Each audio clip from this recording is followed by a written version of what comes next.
The morning Amanda Carter walked into the executive suite at Meridian Engine Technologies, she did not stop to admire the skyline view from the 42nd floor. She never did. The floor-to-ceiling windows that her predecessor had installed at enormous expense were, to Amanda, simply glass, functional, transparent, nothing more. What mattered was what waited on her desk: a stack of performance reports, a quarterly earnings projection, and a red-flagged memo from her head of operations warning that resources in the research division were being misallocated. She set down her coffee, picked up the memo, and read it once. Then she read it again. By the time she reached the final paragraph, the expression on her face had shifted from focus to cold. Amanda Carter was 32 years old. She had become the youngest chief executive in Meridian's 60-year history, not through inheritance, not through charm, and not through luck. She had earned it the hard way, through relentless analysis, through decisions that other leaders delayed for months, and through a willingness to make unpopular calls when the numbers demanded it. 3 years before her appointment, Meridian had been hemorrhaging money. 2 consecutive quarters of catastrophic losses had sent the board into a quiet panic. Institutional investors were withdrawing. Talented engineers were jumping to competitors. The company that had once set the benchmark for commercial engine design was sliding, slowly and then rapidly, toward irrelevance. The board brought Amanda in as a last resort. Within 18 months, she had restructured 4 departments, renegotiated 11 supplier contracts, eliminated 23 redundant projects, and returned the company to profitability. The industry press called her a turnaround artist. Her colleagues called her brilliant, occasionally ruthless, and always right. Inside Meridian, the culture Amanda built reflected the woman who built it. Performance was the singular currency. Projects were evaluated in cycles of 90 days. Any initiative that could not demonstrate measurable progress toward revenue generation was placed under review. Any initiative that failed 2 consecutive reviews was terminated. There were no exceptions and no appeals. The employees who thrived under this system were precise, fast-moving, and comfortable with hard data. They spoke in percentages and timelines. They understood that sentiment had no place in a boardroom, and that the kindest thing a leader could do for a team was tell them the truth about the numbers. This was Amanda's world, and she was proud of it. Ethan Brooks had been part of Meridian for 11 years. He had joined as a junior mechanical engineer at 27, quietly impressed his supervisors with a mind that approached problems sideways, not looking for the obvious solution, but searching for the question that nobody had thought to ask. He was promoted twice in his first 4 years, eventually landing the title of Senior Research Engineer in the Advanced Development Division. He was 38 now, with a lean build, tired eyes behind wire-rimmed glasses, and a habit of carrying a dog-eared notebook wherever he went, filling the margins with sketches and calculations in handwriting too small to read without squinting. He was not the loudest person in any room. He was rarely the most polished. But the engineers who had worked alongside him for years would have told you, quietly and without hesitation, that Ethan Brooks understood engines the way some people understood music. Not just the mechanics of it, but the soul underneath. He was also a single father. His daughter Lily was 10 years old. With her father's serious eyes, and a smile that appeared suddenly and transformed her whole face, Ethan had been raising her alone since she was 4, after a separation that left him navigating grief and parenthood simultaneously, without the luxury of pausing either. He had learned to cook passable dinners on a 30-minute schedule. He had learned to read school permission slips at red lights. He had learned that a 10-year-old's questions about the universe were never actually about the universe, and that the right answer was almost always just to be present. The people who knew Ethan outside of work understood that everything he did, every late night, every sacrifice, every quiet hour of stubborn persistence was threaded through with the same motivation. He was trying, in whatever way he could, to be someone his daughter could look at and recognize as a man who did not give up. The memo on Amanda's desk mentioned Ethan by name. It described a pattern that had been building for nearly 3 months. Unauthorized use of lab space during off hours, requisitioned components that appeared on no approved project manifest, and a block of research hours logged under a designation that matched no active initiative. Someone in operations had finally traced it to a project designation from 8 years ago, a defunct file labeled X17. Amanda read the designation and felt a familiar tightening in her jaw. She had reviewed the X17 file when she first joined Meridian. It was a prototype combustion engine design that a previous research team had attempted and abandoned. The conclusions in the file were unambiguous. The approach was theoretically intriguing but practically unworkable. Too complex to manufacture at scale, and too far outside current materials science to justify further investment. The project had been closed, the team reassigned, and the physical prototype stored in a back room of the testing facility, where it had sat undisturbed for nearly a decade. Until, apparently, now. Ethan had found the X17 prototype 2 years earlier, tucked behind a row of decommissioned equipment in Storage Bay 4. He had not been looking for it. He had been searching for a specific torque sensor he remembered seeing in a parts catalog from the early days of his tenure. And instead, he found the engine dusty, partially disassembled, one of its main bearing housings cracked along the casing. He stood in front of it for a long time. He recognized it from the archived technical briefs he had read in his first year at the company, back when he was still learning Meridian's institutional history. He remembered thinking, even then, that the team had stopped too soon, that the failure had not been in the concept but in the approach, that someone, with slightly different assumptions and different materials, might have followed the same road and arrived at an entirely different destination. He did not act on it immediately. He filed the thought the way he filed most of his intuitions in the back of the notebook. Annotated, dated, and left to mature, he returned to his assigned projects, met his deadlines, and said nothing to anyone. But the idea stayed with him, surfacing at odd moments during the workday and more persistently at night. When Lily was asleep and the apartment was quiet, and his mind ran free without obligation, he began doing calculations in his spare time, rough at first, then more refined, comparing the original X17 specifications against advances in materials science that had occurred in the years since the project was mothballed. Ceramic composite alloys, revised combustion chamber geometries, a new class of thermal barrier coatings that had only become commercially viable 18 months ago. Slowly, the calculations began to point somewhere interesting. His colleagues in the research division had noticed his preoccupation without knowing its source. They saw the long hours, the faraway expression during team meetings, the way he sometimes stopped mid-conversation to scribble something in his notebook. When word eventually got out that Ethan was spending after-hours time with the old X17 prototype, the reaction ranged from gentle skepticism to outright mockery. "You're still messing around with that thing?"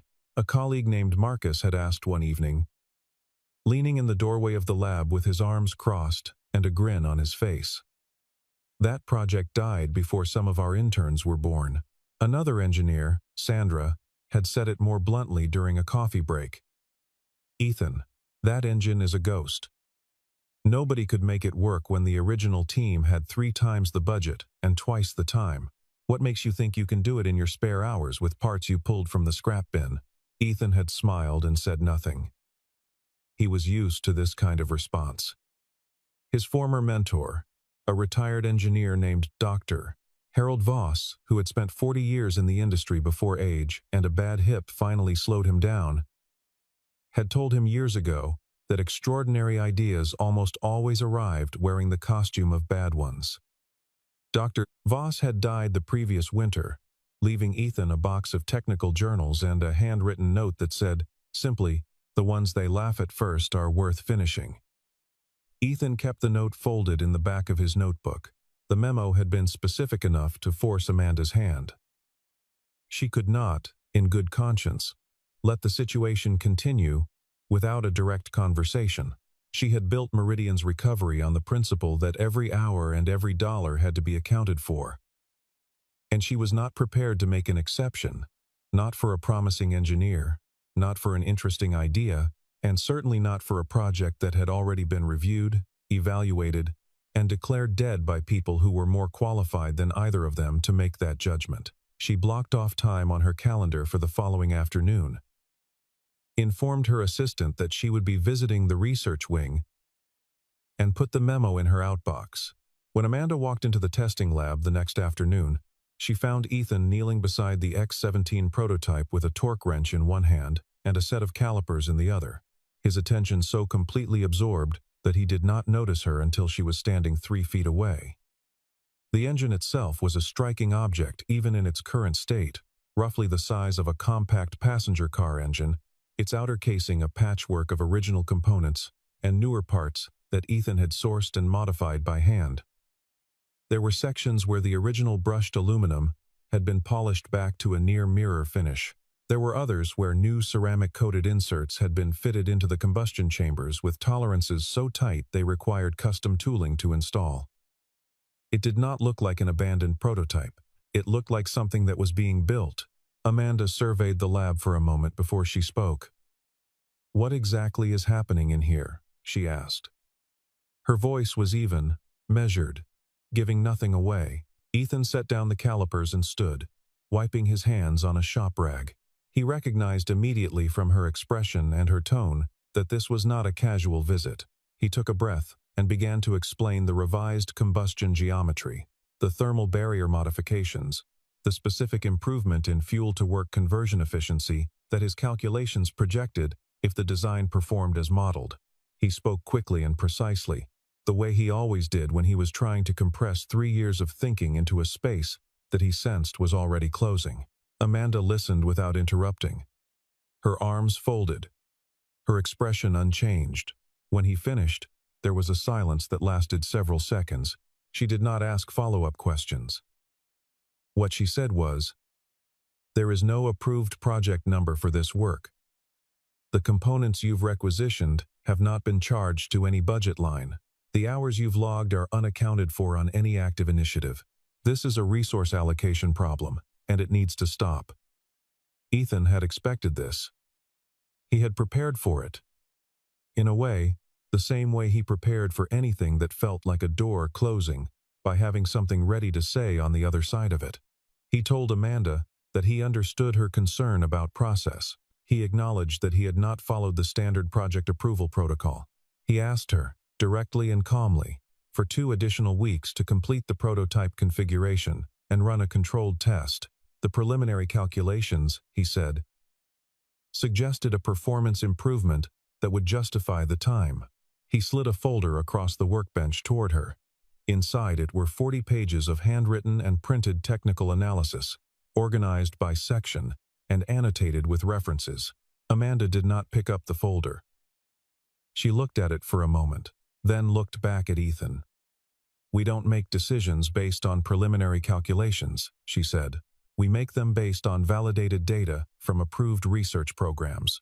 Your job is to work on projects that have been scoped, approved, and funded through proper channels. This isn't one of them." The argument that followed was short and civil in surface texture, and furious underneath. Ethan said that some discoveries did not fit neatly into 90-day approval windows. Amanda said that a company that could not control its own research process was a company that was bleeding without knowing it. Ethan said that the X-17 concept addressed a fundamental limitation in combustion efficiency that every major engine manufacturer had been trying to solve for 15 years. Amanda said that if the concept had that kind of potential, it would have been developed already. "We're not in the business of chasing ghosts," she said. "We're in the business of building engines that work, on schedules that are real, for customers who are waiting." Ethan looked at her for a moment after she said that, and something behind his eyes went very still.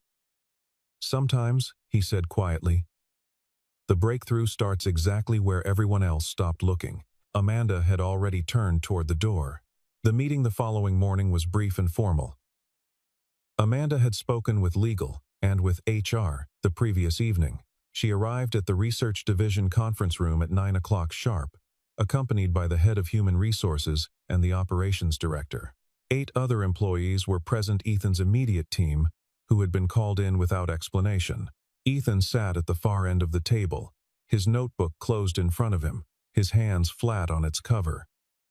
He had guessed, from the way the morning felt, what was coming. He had not slept well. He had driven Lily to school earlier than usual, hugged her longer than normal, and spent the 20 minutes of the drive back to the office in silence, watching the city move around him through the windshield. Amanda addressed the room without preamble.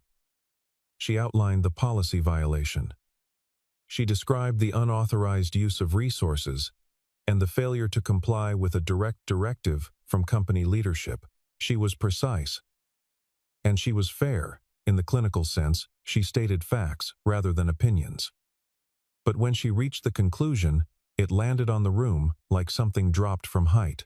Effective today, she said, Ethan Brooks is terminated from his position at Meridian Engine Technologies.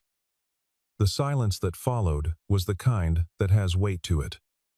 Several people at the table looked at the surface in front of them. Marcus, who had teased Ethan about the X-17 project just weeks before, looked like he wanted to say something and could not find a way to start. Sandra had her eyes closed. Ethan did not speak immediately. When he did, his voice was steady and his eyes were on Amanda. "I understand your decision," he said. "I'm not going to argue it." He paused. "But I would ask one test. One controlled run. Let the data say whatever it says. If it says I'm wrong, then the case is closed and I'll walk away knowing I was wrong. If it says something different," he let the sentence end there. Amanda looked at him for a long moment. She had expected anger, or pleading, or the kind of defensive pride that people reach for when they have nothing else. What she had not expected was this. A man who had just been publicly fired in front of his colleagues, asking for nothing more than the chance to be proven wrong in front of the same audience. There was something in that request that made it very difficult to refuse without looking like a person who was afraid of information. And Amanda Carter was many things, but she was not afraid of information. "Fine," she said. 3 days from now. If the results don't support your claims, the prototype is decommissioned and the file is closed for good." Ethan nodded once. "Agreed," he said. The evening before the test, Ethan drove home through streets that were just beginning to fill with the slow amber light of a late afternoon sun. He felt hollowed out in the way that only comes after a long period of pressure finally releases, not relieved exactly, but emptied, as though the tension he had been carrying for weeks had finally exhausted its own supply. The apartment was warm when he let himself in. Lily was at the kitchen table, her backpack still on, working through a worksheet of long division problems with the focused intensity she brought to anything she decided was worth doing. She looked up when she heard the door. She read his face immediately, the way children read the faces of the parents they depend on, not analytically, but instinctively, from the body and the eyes and the small language of movement that adults forget they speak. "Dad," she said, setting down her pencil. "Are you okay?"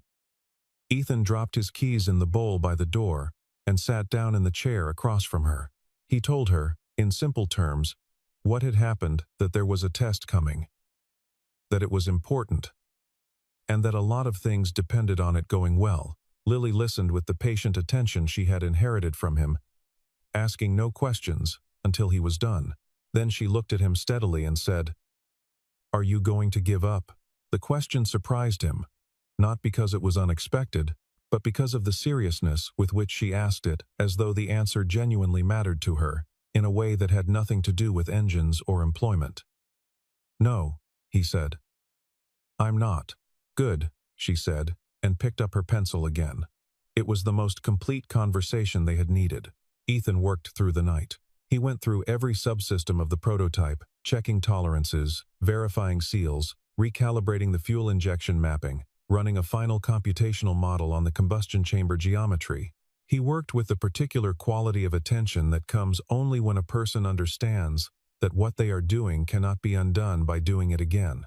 There is a specific silence that belongs to that kind of work, not the silence of emptiness, but the silence of total concentration. The whole mind gathered and pointed at a single object, every irrelevant thought pressed out by the weight of what matters. Ethan inhabited that silence completely, moving from station to station in the small workshop with the unhurried care of a watchmaker, because rushing was not available to him now, and he knew it. Every connection he tightened was tightened correctly. Every measurement he recorded was recorded twice. By 3 in the morning he had verified everything twice. He made himself a cup of coffee and sat in the kitchen with the lights low and Lily asleep down the hall, and let himself think about everything that had brought him to this moment. The first time he had read the X-17 file and felt that small, stubborn pull of recognition. The evenings in the lab, alone, listening to the city outside the narrow workshop window, the money he had drawn from his own savings to purchase a ceramic composite insert that was not available through standard procurement. The phone calls from Lily asking when he was coming home. Her voice patient, but asking in the way that said she was doing the math on how long he'd been gone. He thought about Dr. Voss, and the folded note, and the particular kind of encouragement that only comes from someone who has lived long enough to know the difference between a genuinely bad idea and a genuinely difficult one. He thought about the folder he had slid across the workbench toward Amanda, and the way she had looked at it without picking it up, and he understood that he was not angry about that anymore. He had never really been angry. He had been disappointed. And there was a distinction. He did not regret any of it. That was the thing that surprised him most, sitting in his kitchen at 3 in the morning with his career balanced on a test that would happen in 6 hours. He did not regret a single hour of it. The testing facility filled early. Word had traveled through the building with the particular speed that significant events always manage, regardless of how little official communication precedes them. Engineers from 3 different departments had found reasons to be in the building at 7 in the morning. A group from the materials science team had positioned themselves near the secondary monitoring station. 2 of Amanda's executive staff were present, standing near the back wall, with the careful expressions of people who had not decided yet what they were going to feel. Amanda herself stood at the main observation window, her arms folded, her posture the same as it always was, composed, upright, giving nothing to the room. She had brought a legal pad. She intended to take notes. Ethan arrived with the composure of a man who had made his peace with whatever was coming. He did a final walkthrough of the prototype, checked the primary instrumentation array, verified the coolant lines, and confirmed the fuel flow calibration with a technician named Ray, who had quietly volunteered to assist without being asked. Ray had been with Meridian for 17 years, and had worked on engines that had won industry awards, and engines that had failed catastrophically, and everything in between. He did not say much. He checked what Ethan asked him to check, nodded when the readings confirmed, and took his position at the primary monitoring station with a particular kind of quietness that was its own form of support. At 7:42, Ethan initiated the start sequence. The prototype responded with a sound that was not quite right at first. A harsh, grinding vibration that ran through the bench mount and into the floor, rattling a row of instrument cages on the shelf above the secondary station. Several people in the room shifted their weight or glanced at each other. Someone near the back said something under their breath and was answered with a short, uncomfortable laugh. Amanda's expression did not change. Ethan did not turn around. He watched the gauges and waited. The vibration continued for 11 seconds. Then, as though something deep inside the engine had finally decided, it smoothed. The harsh note dropped into something lower, steadier, almost musical in its consistency, a deep, even pulse that filled the room and did not waver. Ray was the first to respond to what the instruments were showing. He checked the primary display, frowned, checked it again, then turned to the secondary monitoring station and ran a cross-validation of both data streams. His frown deepened. He said nothing for a moment. Then he said, to no one in particular but loudly enough to be heard across the room, "I need someone else to look at these numbers." A materials engineer named Davis came over immediately. He studied the displays for 30 seconds. He looked at Ray. Ray looked at him. Neither of them spoke. The readouts continued to update in real time as the engine ran. Combustion efficiency at 91.3%. Fuel consumption rate at 38% below current industry baseline. Output torque trending upward through a curve that, on paper, should not have been physically achievable with an engine of this displacement and this fuel input. The numbers were not malfunctioning. They were simply true. The room changed. Not dramatically, Not all at once the way rooms change when something irreversible has just been understood by the people in them. Conversations died. People who had been leaning against walls straightened up. Marcus, who had been standing near the side door with his coffee, set the cup down slowly on the nearest surface without looking away from the displays. Sandra had both hands pressed flat against the monitoring console, staring at the efficiency readout with an expression that said she was doing and redoing the arithmetic and arriving at the same answer each time.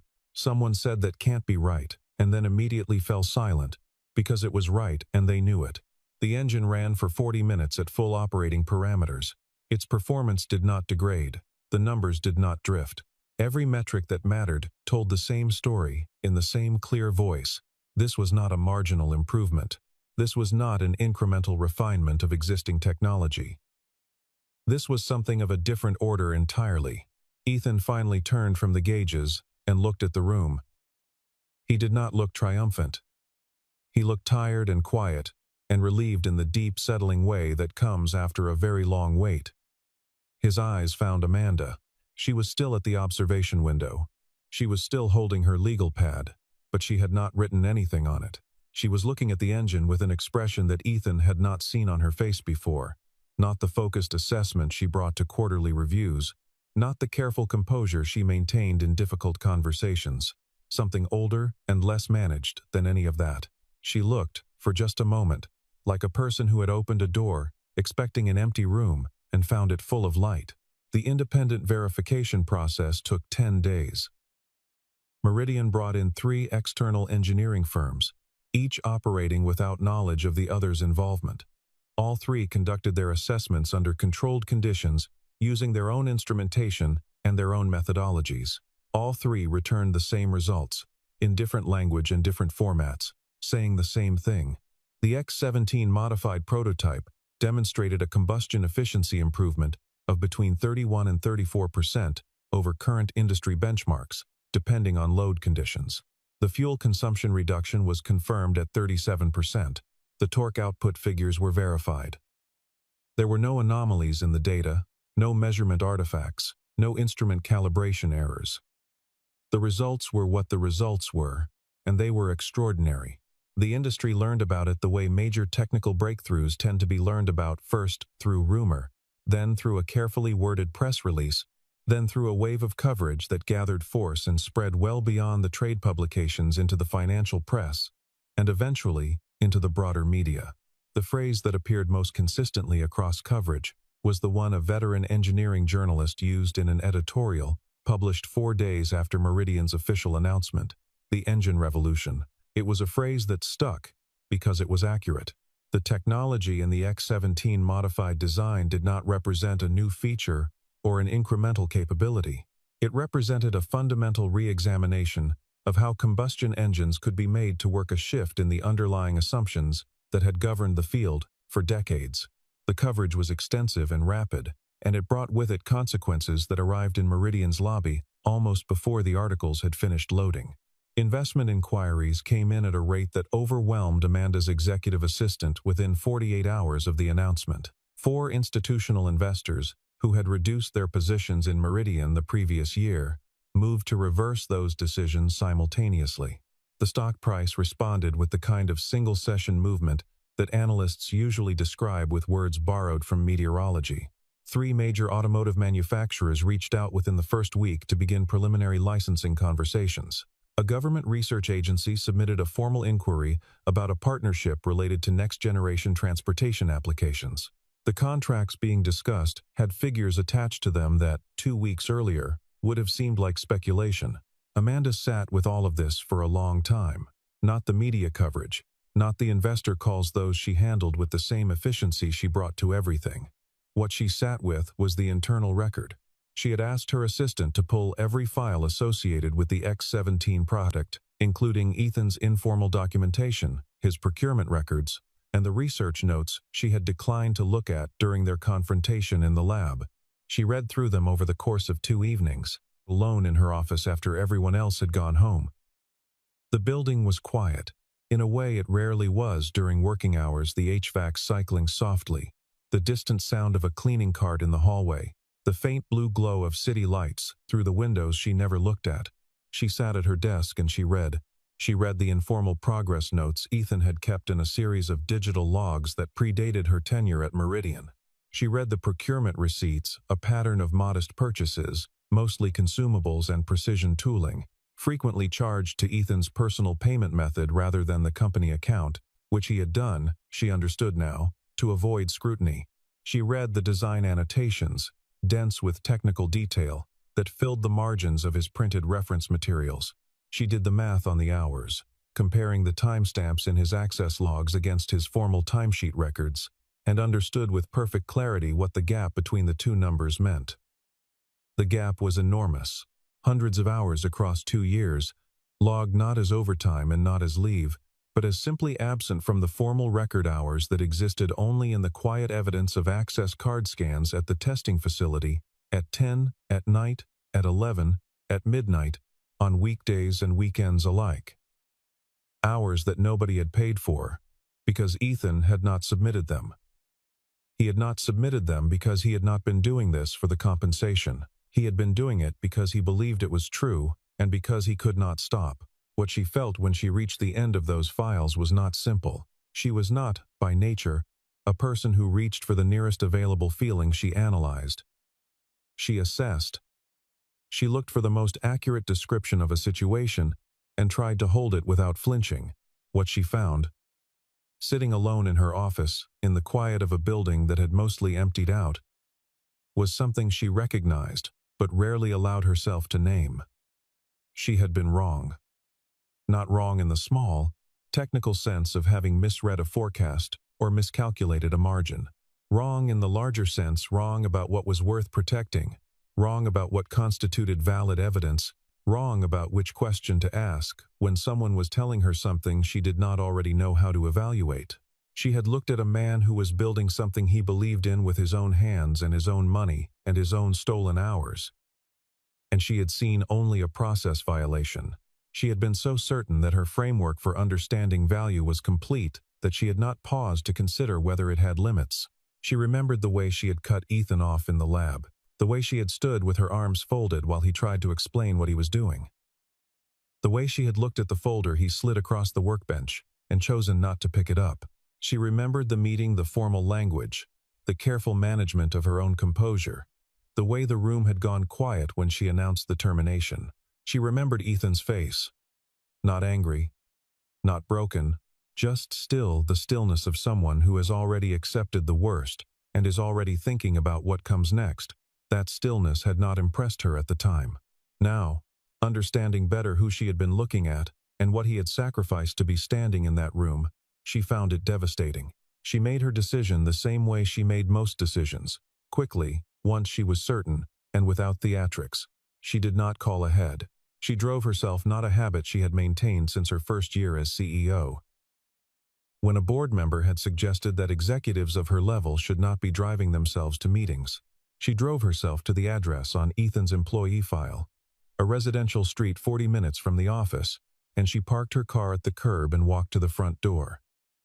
It was a Saturday morning. The sky was overcast, and the neighborhood smelled of cut grass and someone's early barbecue. She rang the bell and waited. The door was opened by Lily. Amanda had known, intellectually, that Ethan was a single father. It was in the employee file, referenced in the HR records, but knowing it and encountering it were different things. Lily looked at the visitor on her doorstep with the frank, unguarded assessment of a child who has not yet learned to perform indifference. "Is your dad home?" Amanda asked.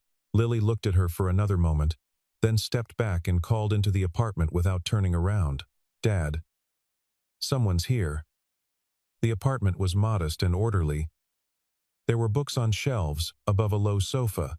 There was a drawing pinned to the refrigerator, Lily's, Amanda assumed. A careful rendering of something that might have been a rocket or might have been an engine. On the kitchen counter, half buried under a stack of technical journals, was Ethan's notebook.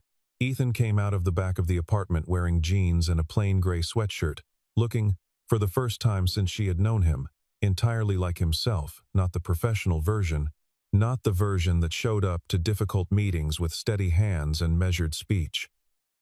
Just a man, in his home, on a Saturday morning, with his daughter nearby. He looked at Amanda with an expression that had no particular name. She looked back at him, and then she said the thing she had come to say, without preamble or qualification.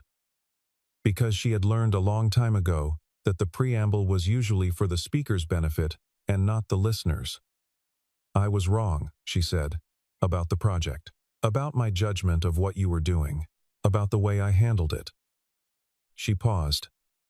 "I owe you an apology that is better than anything I'm likely to manage, and I'm going to try anyway." The silence that followed was not the hostile kind. It was the kind that sits between one chapter and the next. Ethan watched her for a moment, and then he moved toward the kitchen and gestured, without words, for her to sit down. Lily, who had been hovering at the edge of the room with the practiced invisibility of a child who has decided this is an adult conversation but is not entirely prepared to miss it, caught her father's eye and retreated to her room with the dignity of someone who had made this decision herself. Amanda sat. Ethan made 2 cups of coffee with the efficiency of a person who has made a great deal of coffee in a great deal of silence, and he put one in front of her. She told him about the files she had read. She told him about the receipts, the personal payments, the tooling costs, the years of off-clock hours.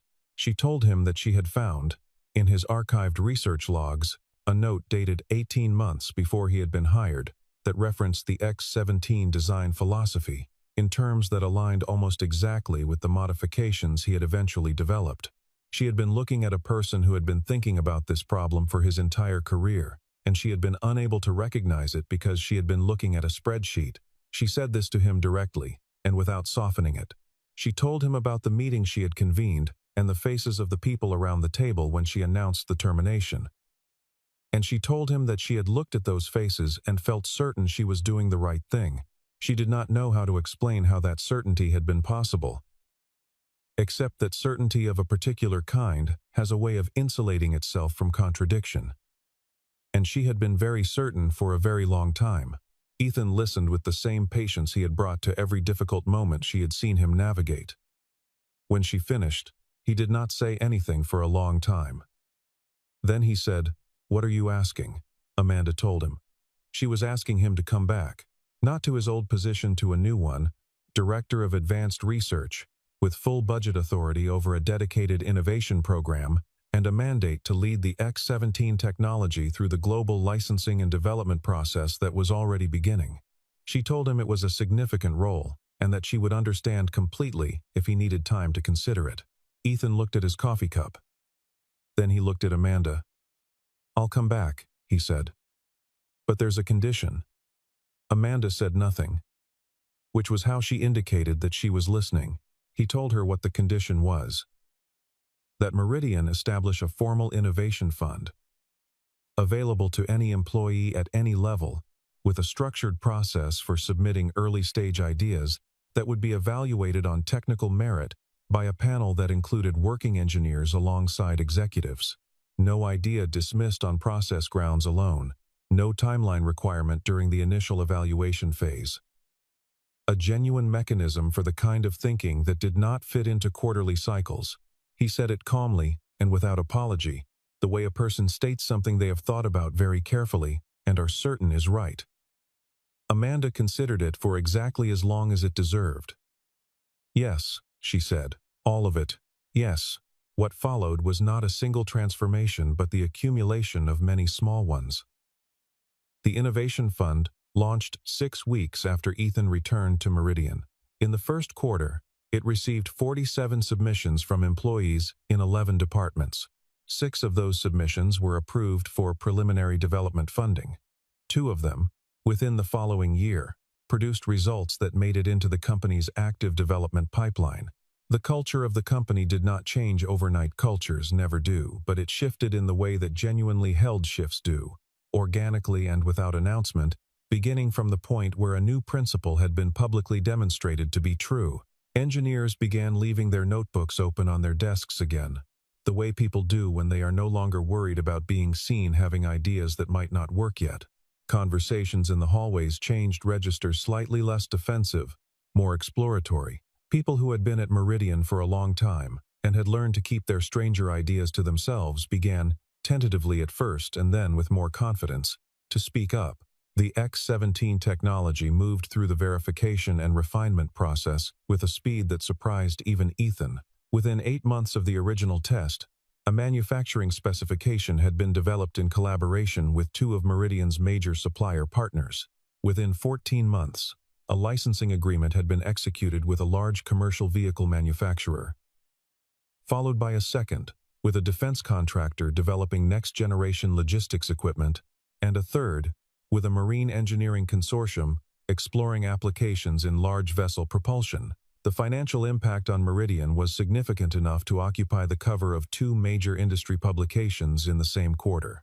The company that had been fighting for relevance 3 years earlier was now being described, consistently and without irony, as the organization that had redrawn the map of what combustion engineering was capable of. Ethan received recognition he did not seek and handled with the same unaffected composure he brought to everything else. He gave interviews when asked, and was consistently gracious in crediting his team. He declined 2 executive roles at competing companies, and one from a technology startup, with a valuation that would have made the decision difficult for most people. He stayed at Meridian. He continued to fill his notebooks with calculations in handwriting too small to read without squinting. He attended every one of Lily's school events and drove her to Saturday soccer practice without exception. At the official launch event for the first production run of the X-17 commercial engines, a ceremony in Meridian's main assembly facility, attended by investors, partners, press, and most of the company's employee population, Amanda stood at the podium in the center of a floor lined with gleaming new power plants and addressed the assembled room. She had written and rewritten the speech 4 times. She had ultimately abandoned the most polished version in favor of something shorter and less constructed, because she had come to understand, belatedly but genuinely, that the most honest things she had ever said had been the least carefully prepared. She told the room what had happened. Not the sanitized version, not the narrative that made the leadership look consistently wise, but the actual version, including the decisions that had been wrong and why. She told them about the file in the drawer, and the man she had fired for working on what turned out to be the most significant engineering breakthrough Meridian had ever produced. She told them that she had believed she was protecting the company and had instead nearly destroyed what turned out to be its greatest asset. And then she said something she had been thinking about since the morning she sat at Ethan's kitchen table with a cup of coffee and the beginning of a different understanding. The most dangerous thing for a leader, she said, is not failure. It is the certainty that you already know the shape of the answer before you have heard the question. The room was very quiet when she said it. It was the kind of quiet that meant people were listening not just with their ears. After the ceremony, after the handshakes and the photographs and the conversations that always accumulate at the end of significant events, Ethan found a quiet corner of the assembly floor near the first production line, where a row of finished X-17 engines waited in their shipping mounts. Lily had come with him. She had been sitting in the back of the room during the ceremony, enduring the formality with the patience of a child who understood that today was important to her father and had therefore decided to be important to her. She came to stand beside him now, looking at the engines with her hands in the pockets of her jacket. They were quiet for a moment together. The way people are quiet when they are looking at something that has cost a great deal to arrive at. "Dad," Lily said, "did you always know it was going to work?" Ethan considered the question with the seriousness it deserved, which was the only way he knew how to consider anything. "No," he said. "I thought it could work. I thought the chance was real enough to be worth the effort." "But knowing?" He shook his head slightly. "Nobody knows until they do." Lily looked at the engines for another moment. "I knew," she said. The certainty in her voice was gentle and absolute at the same time, in the way that only a child who loves someone completely is capable of being. Ethan looked at her and felt something that had no accurate technical description. A fullness in his chest that had to do with engines and notebooks and long nights, and a daughter who had never once asked him to give up. "You always did," he said. The story of the X-17 engine spread through the industry in the way that the best stories do not as a corporate success narrative, not as a cautionary tale about management failure, but as something more durable and more useful than either of those things. It spread as a question. What had everyone else missed, and why? And what were they missing right now in their own organizations, their own processes, their own careful systems of evaluation and approval? What was sitting in someone's notebook at this moment, annotated in handwriting too small to read without squinting, waiting for someone with enough patience to take it seriously? The engineers who heard the story tended to think of their own half-developed ideas, the ones they had been carrying quietly and had not yet had the confidence to voice. The executives who heard it tended to think of the last time they had dismissed something quickly and moved on, and whether moving on had actually been the right call. Both of those responses, the wondering and the reckoning, were exactly the right ones. Both of them pointed in the same direction, toward the possibility that the most important thing in any room is sometimes the thing that is easiest to overlook, and that the difference between a breakthrough and a closed file is often nothing more than one person who refused to stop believing in what they could not yet prove. The ideas that change the world almost never arrive wearing the right credentials. They do not come with approved project numbers or validated data sets, or the endorsement of consensus. They come in the form of a person who has been working alone, longer than anyone expected, on something that everyone else decided was finished. A good leader does not simply manage performance. A good leader learns to look carefully at the things that do not fit the existing pattern, and to ask, before dismissing them, whether the pattern itself is the problem. That is a harder skill than reading a quarterly report. It requires a kind of humility that is genuinely costly, because it means accepting that certainty, even well-earned, carefully built certainty, is not the same as being right. It means understanding that the most valuable thing you can offer the people who work for you is not a perfect system of evaluation. It is the willingness to be wrong, gracefully, and to say so. Amanda Carter learned this. She learned it in the specific way that the most durable lessons are learned not in a classroom, not from a consultant's presentation, but from the plain experience of having been wrong in a way that mattered, and having had to sit with that and decide what it meant about who she was and who she intended to be. She did not become a different kind of leader overnight. She remained exacting. She remained rigorous. She remained the person who read the quarterly projections before bed and never stopped tracking the numbers. But she added something that had been missing.